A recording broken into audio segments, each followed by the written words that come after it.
मागच्या भागात आपण पाहिले की आदित्य आणि आयरा डायनिंग टेबलवर बसले होते आणि खिचडीबद्दल बोलत होते. आता पुढे आदित्य म्हणतो, आयराजी अजून काय हवंय तुम्हाला? आजसाठी एवढंच खा. आयरा म्हणते, मी खाईन. मी तुमच्यासाठी म्हणत होते. मालतीने सांगितलं होतं की तुम्हाला खिचडी आवडत नाही आणि तरीही तुम्ही माझ्यासोबत खात आहात. तुम्ही हे सोडा, मी तुमच्यासाठी काहीतरी वेगळं करून आणते. आदित्य म्हणतो, अरे नाही, मी हेच खाणार. कधीमधी असं जेवण खाल्लं पाहिजे, आरोग्यासाठी चांगलं असतं. आयरा म्हणते, ओके. मालती, खूप रात्र झाली आहे. सगळ्यांना सांग सगळ्यांना घरी जाऊ दे. आदित्य म्हणतात, आणि मालती, तू सगळ्यांना सांगितलं का उद्याबद्दल? मालती म्हणते, येस सर. आयरा म्हणते, काय सांगितलं? उद्या काही आहे का? आदित्य म्हणतो, नाही, मी फक्त उद्याच्या दिनक्रमाविषयी सांगायला सांगितलं. हे सगळे लोक आपल्यापेक्षा आधी येतात ना, म्हणून त्यांना पुढच्या दिवशीचं सगळं आधी सांगतो. आदित्य म्हणतो, मालती तू आता जाऊ शकतेस. मालती म्हणते, जी सर. आयरा म्हणते, आणि तुम्ही जेवण पूर्ण करा. आदित्य म्हणतो, आयरा, उद्या आपण शॉपिंगला जाऊ. आयरा म्हणते, का? माझ्याकडे तर सगळं आहे. तिने तोंड वाकडं करत चमचा हवेतच ठेवत म्हटलं. आदित्य म्हणतो, काहीच नाही आहे. तुम्ही मिसेस आदित्य राणा आहात. तुम्हाला दररोज किमान 3 कपडे असायला हवेत. आयरा म्हणते, आदित्यजी, हे सगळं पैशांची उधळपट्टी आहे. ठीक आहे, जाईन, पण फार कपडे नाही घेणार. आदित्य म्हणतो, ओके, पण जायलाच हवं. दोघांनी डिनर केला. डिनर करून आदित्य आपल्या रूममध्ये गेला. आयराने मुख्य दरवाजा बंद केला आणि आपल्या खोलीत गेली. ती आदित्यच्या शेजारी झोपली. त्या दिवशी दुपारी सूरजला अभयने खूप रागावलं होतं. त्याची गर्लफ्रेंड किडनॅप झाल्यामुळे तो आधीच अस्वस्थ होता आणि त्यातच अभयने त्याला भरपूर सुनावलं, म्हणून त्याला झोप येत नव्हती. तो खूप विचारात गढून गेला होता. काय करावं हे त्याला समजत नव्हतं. दरम्यान अभयही त्याला रागावल्यानंतर शांत झाला होता. आता त्याला सूरजशी बोलायचं होतं, म्हणून तो त्याच्या रूममध्ये आला. अभय म्हणतात, सूरज बेटा, माझ्यावर रागावला आहेस का? सूरज म्हणतो, नाही काका, चूक तर माझीच होती ना. अभय म्हणतो, मग राग नाही तर एवढा उदास का आहेस? सूरज मनात म्हणतो, आता तुम्हाला काय सांगू? नाही काका, फक्त थोडं डोकं दुखतंय म्हणून तुम्हाला असं वाटलं असेल. सगळं ठीक आहे. अभय म्हणतात, तर मग बेटा औषध घे. सूरज म्हणतो, घेतलंय, आता झोपणारच होतो. Good night. अभय म्हणतात, गुड नाईट. अभय बोलून आपल्या खोलीत निघून गेले. सूरज पुन्हा आपलं डोकं धरून बसला. आयराला रात्री खूप उशिरा झोप लागली होती, त्यामुळे सकाळी तिला उशिरा जाग आली. जसं ती उठली, तिने दरवाजाजवळ मालती आणि तिच्यासोबत 2 मेड्स उभ्या पाहिल्या. आयराची झोप खुलताच तिघींनी एकत्र म्हटलं. सगळ्या म्हटल्या, गुड मॉर्निंग मॅडम. आयरा म्हटल्या, अंगडाई घेत, गुड मॉर्निंग. पण तुम्ही सगळे इथे? मग आपल्या शेजारी पाहिलं. आदित्य कुठे आहे? मालती काही बोलण्याआधी आदित्य खोलीत आला. आदित्य म्हणतो, गुड मॉर्निंग माय स्वीटहार्ट. आयरा त्याच्याकडे आश्चर्याने पाहत होती, कारण आदित्यच्या हातात पूजेची थाळी होती. आयरा म्हटली, आदित्य, हे काय? पूजा तुम्ही केली? आदित्य म्हणतो, का? मी पूजा नाही करू शकत का? आज तुम्ही उशिरा उठलात म्हणून मी पूजा केली. तुम्ही इतकी उशिरा झोपून राहिलात, तब्येत अजूनही बरी नाही आहे का? आयरा म्हणते, नाही, आता सगळं ठीक आहे. पण तुम्ही या सगळ्यांना माझ्या खोलीत उभं केलंय, काही शिक्षा दिली आहे का? आदित्य म्हणतो, नाही गं, फक्त तुझी काळजी घ्यायला उभे आहेत. आता मी आलोय, तुम्ही तिघी जा आणि ही पूजेची थाळी पण घेऊन जा. बर्फीचा एक तुकडा आयराच्या तोंडात देत म्हणाला. मालतीने थाळी घेतली आणि दोघी मेटसोबत बाहेर गेली. आयरा म्हणते, मी अंघोळ करून येते. असं म्हणतच तिने जमिनीवर पाय ठेवला. तेवढ्यात आदित्यने तिचे पाय धरले आणि तिने पटकन पायवर घेतले. आदित्य म्हणतो, काय झालं आयरा? मला पाय द्या, मी तुम्हाला चप्पल घालतो. आयरा म्हणते, तुम्ही माझ्यावर पाप चढवणार आहात का? पायांना स्पर्श करू नका प्लीज. आदित्य म्हणतो, ओके, तुम्ही माझ्या हातून चप्पल घालणार नाही. मग माझ्या गोदीत या, मी तुम्हाला हात सोडतो. लवकर अंघोळ करा, नाहीतर. गोदीत उचलून म्हणाला. आयरा म्हणते, नाहीतर काय कराल? आदित्य म्हणतो, तर मी आत येईन. आयरा त्याच्या छातीवर लाजून मुक्का मारत म्हणते, तुम्ही खूप बेशरम झाला आहात. 10 मिनिटात आंघोळ करून येते. आदित्यने तिला बाथरूममध्ये सोडलं आणि स्वतः रूममध्ये तयार होऊ लागला. थोड्या वेळाने आयरा बाहेर आली. सुमारे 1 तासाने दोघं शॉपिंगसाठी घराबाहेर पडले. दोघं गाडीत बसले होते. आयरा खिडकी बाहेर पाहत होती. आदित्य मनात म्हणतो, शॉपिंग तर लवकर आटोपेल, पण संध्याकाळपर्यंत आयराजींना घराबाहेर कसं ठेवू? काहीतरी विचार कर आदित्य. आयडिया, मी त्यांना त्यांच्या मामाच्या घरी घेऊन जातो. नाही, त्यांच्याकडे नाही जाऊ शकत. गेलो तर आयराजींना सगळं कळेल आणि ते लोक तिला त्रास द्यायला काही कमी ठेवणार नाहीत. त्यांची तोंड पाहूनच राग येतो. आयरा म्हणते, आदित्यजी, आपण आधी रावीच्या घरी जाऊ. मला रावीच्या आईला अंबरबद्दल सांगायचं आहे. मग आपण शॉपिंगला जाऊ. आदित्य म्हणतो, हो हो, का नाही. दोघं रावीच्या घरी पोहोचले. रावीचे वडील सोफ्यावर बसले होते. रावी तिच्या आईसोबत चहा घेऊन आली. रावी म्हटली, आयरा, तू सकाळी सकाळी आमच्या घरी? आदित्य म्हणतो, आम्ही इथे एका कामासाठी आलो आहोत. रावीची आई म्हणते, कसलं काम? आयरा म्हणते, आंटीजी, आम्ही एक नाते घेऊन आलो आहोत. तुम्हाला योग्य वाटलं तर रावीसाठी खूप छान मुलगा आहे. रावीची आई म्हणते, नाते? आणि तो सुद्धा तू घेऊन आली आहेस? मग तर चांगलंच असेल. कोण आहे? काय करतो? आयरा म्हणते, त्याचं नाव अंबर आहे. अंबरचं नाव ऐकताच रावीच्या चेहऱ्यावर हसू आलं. ती लाजत लाजत आत पळाली. आयरा तिच्या लाजण्यावरून खात्रीने समजली की तिलाही अंबर आवडतो. रावीचे वडील म्हटले, आयरा, हा मुलगा कोण? आदित्य म्हणतो, तो मुलगा माझ्या लहान भावासारखा आहे. रावी त्याला ओळखते. मला असं वाटतं की ते दोघं एकमेकांना पसंत करतात. विश्वास ठेवा, मुलगा फारच छान आहे. रावी त्याच्यासोबत नक्कीच खुश राहील. रावीचे वडील म्हटले, ठीक आहे सर, तुम्ही सगळी माहिती द्या. आम्ही त्याच्या आईवडिलांशी बोलू. आदित्य म्हणतो, हो नक्कीच. अंबरचे वडील नाहीत, फक्त आई आहे. रावीची आई म्हणते, अच्छा. आदित्य म्हणतात, आयराजी, तुम्ही इथे आलाच आहात तर एकदा मामाजींना भेटून या, पण फार वेळ थांबू नका. आयरा म्हणते, हो. तुम्ही लोक बोलत राहा.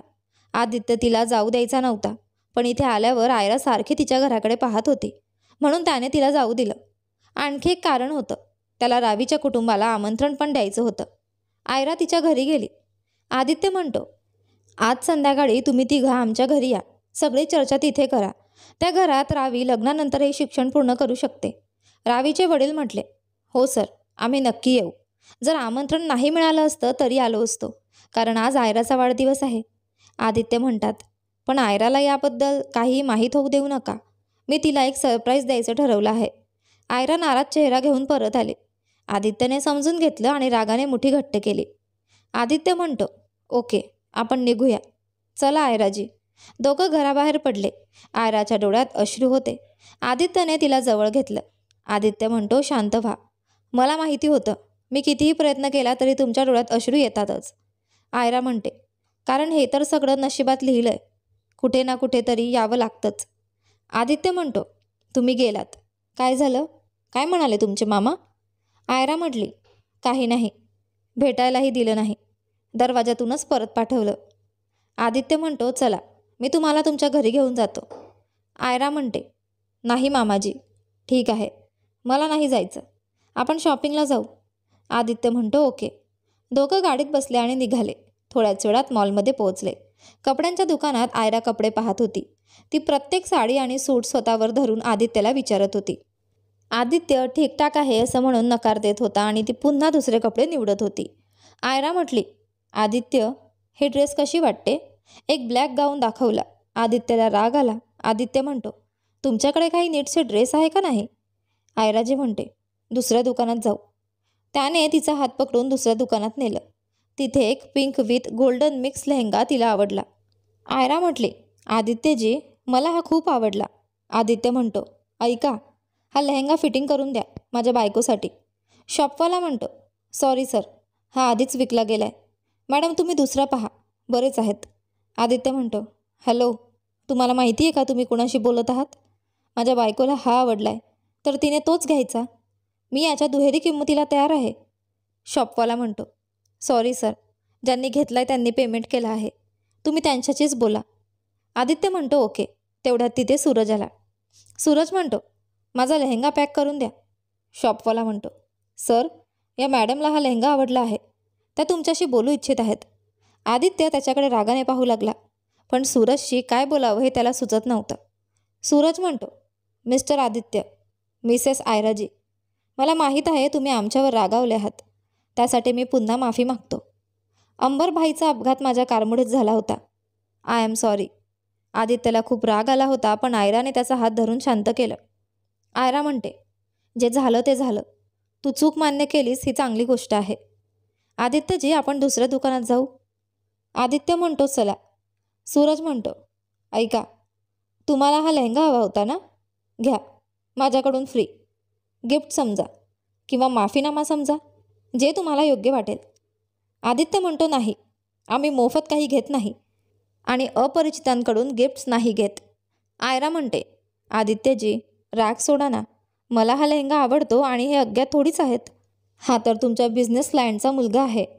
आदित्य म्हटले, होता. आयरा म्हटले, होते? एक लेहंगा आहे फक्त. तिने ओठ वाकवत म्हटलं. सूरज म्हणतो, मिस्टर आदित्य, घ्या ना. अशा सुंदर मुलींचं मन नाही दुखवायचं. आयरा म्हणते, प्लीज. आदित्य म्हणतो, ठीक आहे, आपण फिटिंग करून घ्या. आयरा म्हणते, थँक्यू. आयरा दुकानातल्या ट्रायल रूममध्ये आपलं माप देण्यासाठी गेली. आयरा म्हणते, ओके, तुम्ही फिटिंग करून घ्या, तोवर आम्ही अजून शॉपिंग करायला जातो. परत आलो की तयार असायला हवं. माप देऊन आयरा परत आदित्यकडे आली. सूरज अजूनही तिथेच उभा होता. आयरा आदित्यसोबत दुकानाबाहेर निघाली, पण जाताना तिने मागे वळून सूरजकडे पाहून हसत डोळ्यांनी धन्यवाद दिला. ते पाहून आदित्यला थोडंसं टोचलं. आदित्य म्हणतो, आयराजी, तुम्ही अजून काही लेहंगे ट्राय केले असते तर कदाचित याहूनही चांगला मिळाला असता. आयरा म्हणते, नाही, हाच छान आहे आणि आता तर अधिकच छान वाटतोय, कारण फ्री मिळाला आहे ना. असं म्हणत ती हसून टाकली. दोघांनी खूप शॉपिंग केली. शॉपिंग करता करता दुपार झाली. दुपारी त्यांनी रेस्टॉरंटमध्ये जेवण केलं. त्याच्यानंतर ज्वेलरी शॉपमध्ये गेले.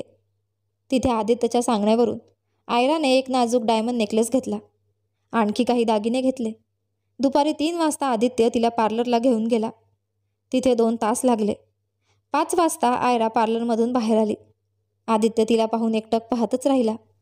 पिंक लेहंग्यामध्ये ती अप्सरासारखी दिसत होती. तिने केस अर्धवट मोकळे ठेवून एक बाजूला स्टाईल करून घेतले होते. आदित्य फोनवर बोलत होता, पण तिला पाहून तो स्तब्ध झाला. आयरा जवळ आली. आयरा म्हटली, कशी दिसते मी? आदित्य विचारांतून बाहेर येत म्हणतो, mister Mehta, I call you back. Phone बंद करून. आयराजी, तुम्ही खूप सुंदर दिसत आहात. आयरा म्हणते, खरंच? पण तुम्ही त्या पार्लरवाल्या बाईंना मला इतकं सजवायला का सांगितलं? मी नकार देत होते तरी त्या थांबतच नव्हत्या. आदित्य म्हणतो, आता आपण घरी जाणार आहोत. तुम्हाला अशा तयार अवस्थेत पाहून मला खूप छान वाटतंय म्हणून सांगितलं होतं. चला आपण घरी जाऊ. तुमच्यासाठी एक सरप्राईज आहे. आयरा म्हणते, सरप्राईज? आदित्य म्हणतो, हो, अगदी खास. आयरा म्हणते, आज काही खास दिवस आहे का? आदित्य मनात म्हणतो, हे बघा बापरे, यांना स्वतःचाच वाढदिवस आठवत नाही आहे. कधी साजरा केला आहे का जो लक्षात राहील? चला, घरी गेल्यावर सगळं कळेल. आयरा म्हणते, ओके. आयरा आदित्यसोबत गाडीत बसली आणि दोघं घरी निघाले. कार बंगल्याच्या समोर थांबली. आधी आदित्य बाहेर आला. मग आयरा दरवाजा उघडण्याआधीच आदित्यने दरवाजा उघडला. तिला हाताने पकडून बाहेर आणलं. दोघं घरात प्रवेश करताच त्यांच्यावर फुलांची बरसात होते. अचानक अंगावर फुलं पडताना पाहून आयरा खुश होते. रावे म्हणते, सरप्राईज. आयरा म्हणते, ओ माय गॉड, हे सगळं माझ्यासाठी? आदित्य म्हणतो, हॅपी बर्थडे आयराजी. रावी म्हणते, हॅपी बर्थडे आयरा. आदित्यचे काही क्लायंट्स, ऑफिसमधले लोक, आयराचे मैत्रीण रावी आणि तिचं कुटुंब आणि अंबर तिची आई आले होते.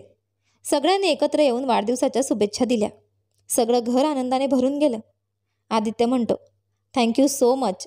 तुम्ही सगळे इथे आलात माझ्या पत्नीच्या वाढदिवसाच्या खास निमित्ताने. मी मनापासून आभारी आहे. तुम्ही पार्टी एन्जॉय करा. मी फक्त 10 मिनिटात तयार होऊन येतो. आदित्य रूमकडे निघून गेला. त्याच्या मागे आयराही गेली. बाकी सगळे आपापसात पुन्हा गप्पा मारू लागले. आदित्य म्हणतो, आयराजी, मी फ्रेश होतो. पटकन माझा आवडता सूट काढून बेडवर ठेवा. आयरा हसून म्हणते, हो. आदित्य बाथरूममधून बाहेर आला. टॉवेल लपेटलेला. आयराने क्रीम रंगाचा चमचमणारा सूट काढून ठेवला होता. त्यावर काळे बूट. आदित्य म्हणतो, थँक्यू. दुसरा टॉवेलने केस पुसत म्हणाला. तो तिच्यासमोरच कपडे घालू लागला. आयरा हसत हसत त्याच्याकडे बघत होती. आदित्य गडबडीत बटन न घालताच आरशासमोर उभा राहून तयार होऊ लागला. आदित्य म्हणतो, आयरा, माझी पर्स. घड्याळ उचला ना. तो म्हणायच्या आधीच आयरा ते घेऊन उभी होती. आदित्य म्हणतो, अरे, तुम्ही आधीच घेऊन उभा आहात? असं म्हणत त्याने घड्याळ घातलं. पर्स खिशात टाकला. मोबाईल दुसऱ्या खिशात ठेवला. तेवढ्यात त्याने आरशात पाहिलं. आयरा त्याच्याकडे बघत होती. आदित्य म्हणतो, आयराजी, असं काय बघताय? हँडसम वाटतोय का? आयरा काही न बोलता सरळ त्याला मागून मिठीत घेते. आदित्य म्हणतो, अरे आयरा, आत्ताच नाही, घरात पाहुणे आहेत. तिने मिठी सोडली आणि समोर येऊन मजेने गोंडस चेहरा करत छातीवर मोकळा मुक्का मारते. आयरा म्हणते, तुम्ही सुद्धा ना काहीही बोलता. आदित्य म्हणतो, मग इतकं प्रेम आत्ता का? आयरा म्हणते, तुम्ही माझा नवरा आहात. मी केव्हा कुठेही तुमच्यावर चिकटू शकते आणि हे थँक्यू होतं माझ्या बाजूने. याआधीच कधीच माझा वाढदिवस साजरा झाला नाही. खूप छान वाटतंय. सगळं स्वप्नासारखं वाटतंय.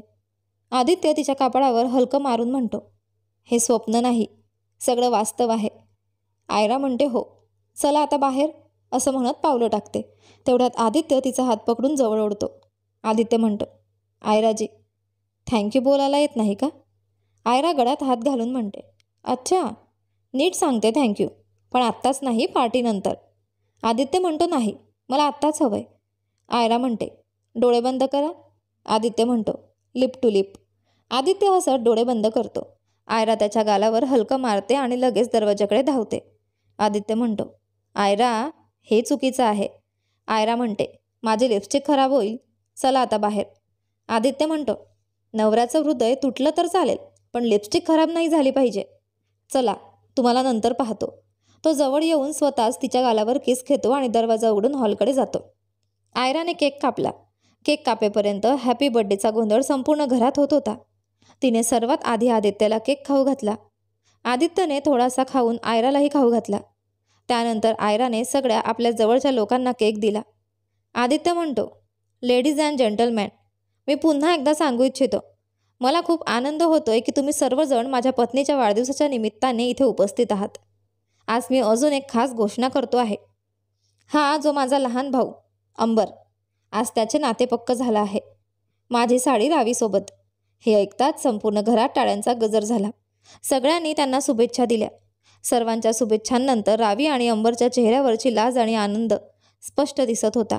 पण आजचा दिवस आयराचा वाढदिवस होता आणि तो खास बनवण्यासाठी रावी ठरवूनच आले होते. रावी म्हटली, आदित्य सर, हे काय? आयराचा वाढदिवस इतका बोरिंग? काही डान्स वगैरे होऊ देत. आदित्य म्हणतो, हो ना, करा की, म्युझिक ऑन करा. रावी म्हणते, 1 मिनिट, ते होईलच, पण आयराचा वाढदिवस मी दरवेळेस खास बनवते. आता तुमची बारी आहे. आदित्य म्हणतो, ओके, असं म्हणत त्याने आयराचा हात पकडला आणि डीजेवर नेलं. स्पॉटलाईट दोघांवर पडते. म्युझिक ऑन होतं. दोघं कपल डान्स करायला लागतात. ते दोघं डान्समध्ये इतके गुंतले होते की त्यांना लक्षच नव्हतं. कोणीतरी आयराचे फोटो घेत होता. गाणं सुरू होतं, तुमको पाया है तो जैसे खोया हूँ. गाणं चालू असताना दोघं एकमेकांमध्ये हरवले होते. आयरा आदित्यच्या छातीवर डोकं ठेवून नाचत होती. त्याच्या मिठीत झुलत होती. गाणं संपताच टाळ्यांचा जोरदार आवाज होतो आणि त्या आवाजाने दोघं भानावर येतात. अंबर म्हणतो, अरे वा सर, मजा आली. आजवर तुमचं हे रूप पाहिलंच नव्हतं. आय मीन डान्स किती छान करता तुम्ही. आदित्य म्हणतो, थँक्यू. रावी म्हणते, आयरा, तू पण इतका छान डान्स करतेस हे माहीतच नव्हतं. आयरा म्हणते, हो ग, तू मला नाचवलंस. आता माझ्या वाढदिवशी तू पण डान्स कर. रावी म्हणते, ठीक आहे, डान्स तर करेनच, पण आधी भूक लागली आहे. आधी जेवण करते, मग डान्स. आदित्य म्हणतो, अरे प्लीज, तुम्ही सगळं जेवायला सुरुवात करा. आयराजी, तुम्हीही तुमच्या फ्रेंडसोबत खा, मी थोड्या वेळात येतो. आयरा म्हणते, हो. आयरा रावीसोबत डायनिंग एरियामध्ये पोहोचते. काही पाहुणे तिथे जेवत होते. अंबरची आई आणि रावीचे आई वडील त्यांच्यासोबतच होते. रावी आणि अंबर समोरासमोर बसले होते. वेटर जेवण सर्व करत होते. सर्वांनी जेवायला सुरुवात केली. अंबरची आई म्हणते, भाऊसाहेब, आता सगळं ठरलं आहे, तर उशीर करू नका. मला रावीला लवकरच माझ्या घरची सून बनवायचं आहे. मी उद्या पंडितजींना घेऊन तुमच्या घरी येते. त्यांच्याकडून दोघांच्या कुंडल्या पाहून साखरपुड्याची तारीख ठरवून टाकूया. रावीचे वडील म्हटले, बिलकुल. अंबर आणि रावी एकमेकांकडे बघतच राहतात. आयरा गळा खाकरत म्हणते, रावी तिच्याकडे बघून म्हणते, काय झालं आयरा, काही अडलं का? आयरा म्हणते, नाही, पण तुम्ही दोघं काय करताय? जरा बघा तरी कुठे बसले आहात. आधी तर एकमेकाला मनातलं काही बोललंच नाही आणि आता डोळ्यांतून सीमा ओलांडताय. लाज वाटली पाहिजे. मोठे लोक बसले आहेत. हळू आवाजात तिला फुसफुसून सांगते. अंबर म्हणतो, सॉरी वहिनी. आयरा म्हणते, डोक्याची जखम बरी झाली की रावीला एक डेटवर घेऊन जा. मनसोक्त पहा. अंबर म्हणतो, काय वहिनी, असं म्हणून लाजून जेवायला लागतो. थोड्या वेळात सगळ्यांनी जेवण केलं. त्यानंतर रावी आणि अंबर डीजेवर गेले. डान्स सुरू केला. आयरा साईडला उभी राहून हसत त्यांच्याकडे बघत होती. तिच्या चेहऱ्यावर एक निरागस भरपूर हसू होतं. जे समोर उभा असलेला आदित्य पाहून आपसुकच हसू लागला. ड्रिंक घेत घेत तो तिच्याकडे पाहत होता. एक गाणं संपताच दुसऱ्या गाण्यावर रावीने आयरालाही डीजेवर खेचून नेलं. आयरा तिच्यासोबत मस्त मिसळून डान्स करू लागली. हे पाहून आदित्यचं हसू आणखी वाढत गेलं. इतक्यात आदित्यचा मोबाईल वाजला. त्याने हातातला ग्लास टेबलवर ठेवला आणि खिशातून फोन काढून पाहिला. एक अनोळखी नंबर होता. त्याने थोड्या शंकेने डोळे छोटे करून बघितलं. आदित्य म्हणतो, हा कोण आहे? कॉल उचलायचा मूड नव्हता, पण तो नंबर खूप मिस कॉल देत होता. त्यामुळे त्याने कॉल उचलला आणि तो बाहेर गेला. आदित्य म्हणतो, हॅलो, कोण? दुसऱ्या बाजूने एक मर्दानी आवाजात आवाज येतो. काय म्हणतो?